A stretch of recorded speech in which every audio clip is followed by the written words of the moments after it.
Hey, hey, hey. I am back with a special guest appearance. Hey, come here. Hey, you come over here. Whoop. Whoop. Ugh. Look at this. Look who we have. I don't know why he looks scared to death. He's fine. Loki boy has been enjoying his time. We have been going for car rides and walks, and he, what else are you doing? Sleeping. He stays up a lot with the girls because they're oh, look at those kisses.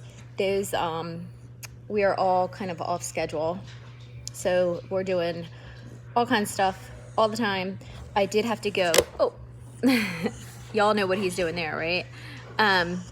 We did have to go to 3 different stores yesterday just to find some strawberries, or Strauss berries as Emmy calls them. Anyway, here I am. I told you before, sorry about the whole, I thought that I was uploading this book. You guys probably were like, what's going on? Meanwhile, I didn't know because Google Classroom kind of took over my life.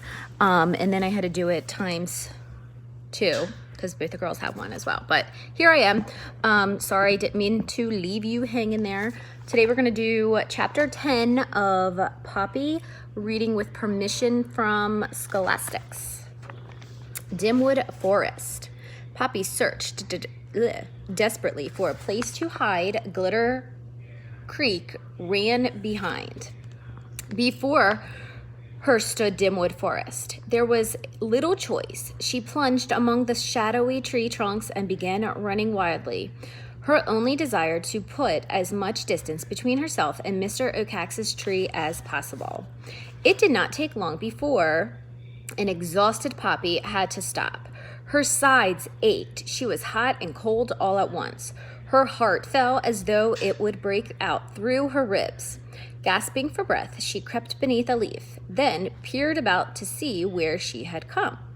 It was as if the sun had been stolen. Only thin ribbons of light seeped down through the green and milky air syrupy with the scent of pine, huckleberry, and juniper. From the rolling emerald carpet earth, fingers of lacy ferns curled up, above which the massive fir and pine trees stood, pillar-like to support an invisible sky. Hovering over everything was a silence as deep as the trees were tall. Poppy gazed at it in awe. She was not sure what she thought Dimwood Forest would be like. She knew only that she'd never imagined it so vast, so dense, so dark. The sight made her feel immensely isolated and small. Feeling small made her a part of all she saw. Being part of it made her feel immense. It was so terribly confusing. The silence was broken by the sound of sharp tapping. Poppy ducked, and nothing happened. From another direction came a yelp, a screech. Poppy shivered.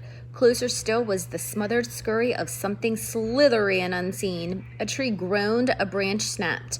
There was the passing scamper of little feet. Poppy's heart raced just as fast.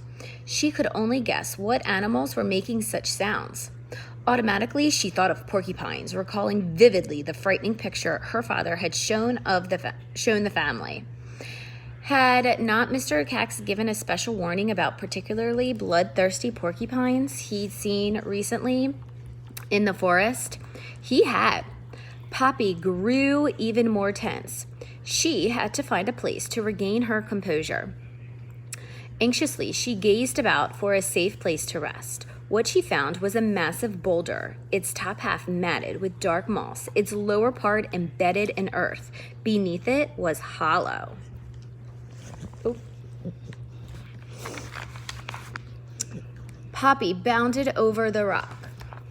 Close up, the hollow proved to be more like a cave, utterly dark at the deep end. What was there? She edged forward, sniffing the air. She froze. A distant animal smell alarmed her senses. Unable to identify what it might be, she listened intently, ears flickering this way and that. Seeing and hearing nothing, she crept slowly forward until she was completely inside The cave. Was anything there? Only when she was quite certain nothing was, did she begin to clean herself. Mr. Cax, from a hiding place on the far side of Dimwood Forest, watched the barn at New House intently. His nervous talons clenched and unclenched the branch upon which he was perched. At first, he tried to deny the fear he felt inside him, but it was growing too fast. Sorry, that was Loki Boy. It could not be denied that he, Ocax, the great horned owl, should feel fear made him livid. It was for others to be fearful, not him. It's unfair, he hissed, unnatural. Suddenly, hearing his own outburst, he looked about in alarm, anxious that some other creature might see or hear him. No matter what, his fearfulness must never be known. He spread his wings and glided silently away from New House. In a temper, he recalled the mouse he had seen in Glitter Creek. Perhaps the body had been tossed up on the bank. He was upset enough to eat anything, even if it was already dead. When he reached the creek, he began to fly upstream, moving lower over the water. Poppy paused in her fur cleaning now and again to gaze out at the forest. It should not have been called Dimwood, she told herself, but Darkwood. She kept asking herself how she had ever thought if she'd find her way through such a fearsome place. The likelihood of her survival was growing slimmer moment by moment. And though at the end... Good morning. Woo. Loki! Here. Ow! You're fine. You're gonna step on me. That pretty girl. Okay. Hi, baby. Honey. Honey. And at the moment, she felt relatively safe. She worried that when she had gotten far enough away from Mr. Cax's watching tree. But which way should she go? She had no idea where she was. She was lost and knew it. She recalled the vow that she'd made on Bannock Hill, never to leave home again. She considered going back. She wanted to, but then she thought, what about what would happen if she returned with nothing to report to Lugwort about Mr. Cax? Life would be miserable. Poppy sighed. It was so hard to be courageous, so hard to be a coward. Going forward or backward seemed equally awful. So much easier to do nothing. Shh, I'm reading. But if she did nothing, she would surely perish. What was she to do? Trying to stay calm, she reminded herself that by pressing on, she'd at least had a chance to make a difference for her family. Now, if only she knew which direction would lead her to New House. Mr. Cax concluded that the mouse he had seen in the water was gone, washed away. At last, there was no evidence of its existence, dead or alive. In any case, he was still so upset by what he had seen at New House that he found it hard to concentrate on searching. His head ached. All he could think about was getting some sleep. He would go home. He flew deep into Dimwood Forest, moving in a northerly direction. Poppy peered nervously out from beneath the boulder. If this is midday, she said to herself, I'd hate to be in this forest at night. She considered staying and sleeping for a while, but the distant smell of the other animal made her too nervous. It certainly seemed not to be about. But what if it came back while she slept? Too risky? If she wanted to sleep, and she did, she'd have to find herself a better place. Checking in all directions, paying particular attention to the angle of the slanting rays of the sunlight, and knowing that moss grew on the north side of the trees, Poppy made up her mind that she would make a rough determination as to which way east was, the direction from which she had come. As she recalled the lay of the land, New House was to the north. She would go north, and then, hoping for the best. Mr. Cax came to rest on the gray, lifeless tree. a snag that was his nest. With its top broken off, the snag rose twice as high as a blackberry bush from the ground. A high hole served as an entrance to its hollowness. For a while, the owl sat at the edge of his nest and stared moodily before him, thinking only about what he had seen at Newhouse. Just to think about it made him tense. He felt that he was in grave danger. The question was, what kind of danger? Was he about to lose his food? Would he have to fight? And if he did, he knew he might be defeated.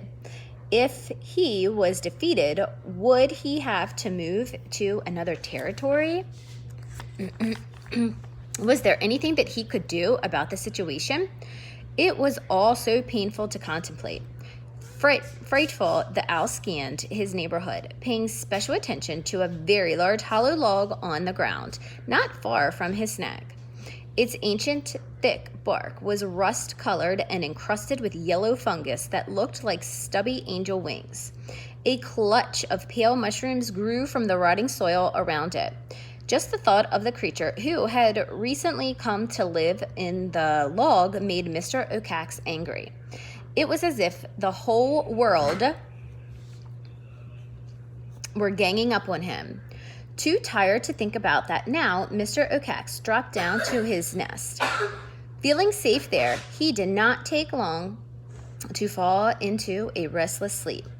Poppy made her way northward through the forest in short runs. She could only hope that she had chosen the right direction. Sometimes she paused to eat, but she felt too insecure to stop for too long. Her toes ached with tension. An hour later, Poppy stopped to nibble on some pine seeds. As she ate, she noticed a huge log partly embedded into the earth, covered with yellow fungus. It seemed very old, and it appeared to be hollow. Poppy considered it. If the log was unoccupied, it might be the perfect place for her to rest with safety. Then she noticed the remains of a large gray tree. Its top was gone, and it had a hole in its side. It might be safer than the log. But after studying it, Poppy decided the hole was too high for her to climb. The log would be better.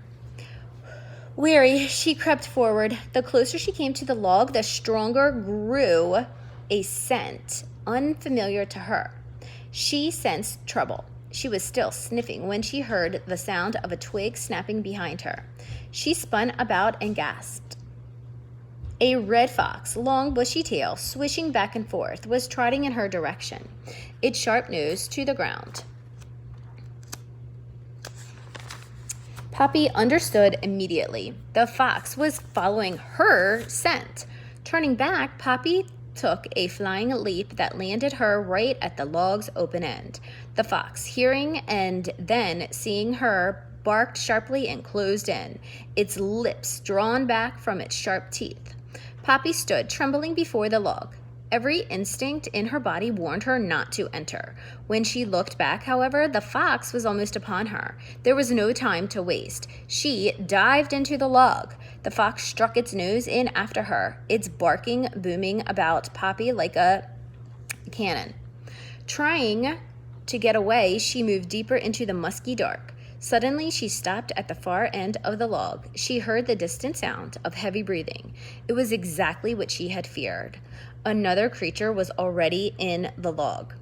Hastily, she turned towards the log opening. She never reached it. The fox's lolling red tongue and sharp white teeth barricaded the way. Poppy stared back into the log's darkness. The breathing and rattling were drawing nearer. She was trapped. All right, and that is all we have for chapter 10 today. And I will get this uploaded and the information out to your families if you want to, once again, start over and follow. Again, guys, I'm sorry about that. We hope you have a good day, and we hope you stay safe. We'll see you later. Bye.